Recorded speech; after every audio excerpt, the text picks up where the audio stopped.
मुळात त्यांनी दौरा कधी करायचा हा त्यांचा प्रश्न आहे. परंतु एक गोष्ट सांगतो, महाराष्ट्रामध्ये महाराष्ट्राचे लोकनायक संबोधले जाणारे एकनाथजी शिंदे साहेब हे स्वतःचा पक्ष वाढवण्यासाठी, स्वतःचा पक्ष मजबूत करण्यासाठी, स्वतःच्या कार्यकर्त्याला बळ देण्यासाठी आणि महाराष्ट्राच्या हितासाठी संपूर्ण राज्यभर पदावर असो किंवा नसो ते फिरत असतात.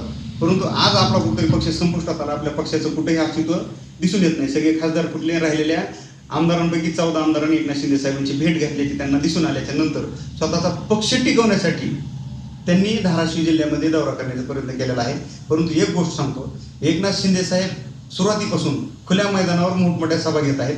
खऱ्या अर्थानं बाळासाहेब ठाकरेंची जी पूर्वीची सभा होती धाराशिवला झालेली, प्रचंड अशी गर्दी त्यांनी खुल्या मैदानावर होती. खऱ्या अर्थानं बाळासाहेबांचं नाव संपवण्याचं काम हे उद्धव ठाकरे करत आहेत.